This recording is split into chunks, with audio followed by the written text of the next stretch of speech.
இடம்பொருள் நேயர்களுக்கு வணக்கம்.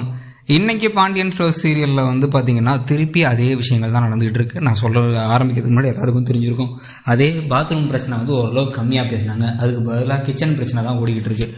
முதல் நாள் குழம்பு, இன்றைக்கி பொரியல் அப்படின்ட்டு பொரியல் வைக்கிறதுக்கு என்ன கொண்டு வரணும் அப்படின்லாம் பண்ணாங்க.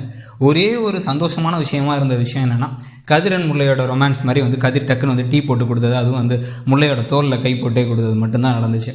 இதுக்கப்புறம் பார்த்தீங்க அப்படின்னா வந்து நாளைக்கு எபிசோடில் என்ன நடக்க போகுதுங்கிறது நம்ம ப்ரோமோலாம் பார்க்கும்போது நமக்கு தெரியும். அவ்வளோ தூரம் கஷ்டப்பட்டு முல்லை வச்ச குழம்புல வந்து குழம்பு வந்து பத்தாம் போகுது. அதனால் வந்து இந்த மாதிரி நடந்ததே இல்லை, நான் சொன்ன அளவு நீ போட்டிருக்கணும் அப்படின்னு தனம் திட்ட போகிறாங்க எல்லோரும் முன்னாடியும். அதனால் முல்லை ரொம்ப வருத்தப்பட்டு உடஞ்சி போக போகிறாங்க. அதுக்கு கதிர் என்ன ஆறுதல் சொல்ல போகிறாருங்கிறத பார்க்க தான் எல்லாருமே ரொம்ப ஆர்வமாக இருக்கும். கதிர் என்ன ஏதாச்சும் ஒரு ப்ராப்பரான ஒரு அட்வைஸை கொடுத்து ஒன்றும் கவலைப்படாத அப்படிங்கிற மாதிரி கூட சப்போர்ட்டிவாக இருந்தால் தான் அது முல்லைக்கு ரொம்ப சந்தோஷமாக இருக்கும். அப்படி சொல்லாமல் விட்டாலோ இன்னும் கொஞ்சம் பெட்டராக போய் கதிர் வந்து அவள் இப்போ தான் ஃபஸ்ட் டைம் பண்ணுறா அப்படிங்கிற மாதிரி தனத்துக்கிட்டே டேரெக்டாக சொல்லிட்டாங்கன்னா இன்னும் கொஞ்சம் நல்லாயிருக்கும். இல்லைனா ஏதோ வந்து ட்ரைனிங் கொடுக்குற மாதிரி நீ தனமாலாம் ஆக முடியாது எவ்வளோ ட்ரை பண்ணாலும் அப்படின்னு அவங்க மாமியார் சொல்கிறது.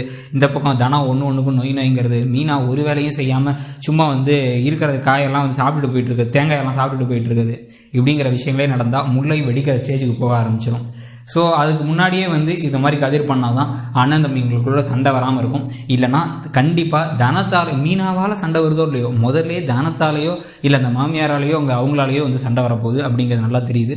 நீங்களும் இந்த விஷயத்துக்கு கடுப்பானீங்களா, இல்லை நாளைக்கு நடக்க போகிற விஷயத்துக்கும் வந்து உங்களுக்கு கோபமாக இருக்கா, இல்லைங்க இதெல்லாம் நாங்கள் வீட்டில் நடக்கிறதா முல்லைக்கு தெரியல நான் கற்றுக் கொடுக்குறாங்க தனம் அப்படின்னு நினைக்கிறீங்களா, இல்லை மீனா பண்ணுறதுலாம் சரிதான் அப்படின்னு நினைக்கிறீங்களா? கமெண்ட் செக்ஷனில் சொல்லுங்கள்.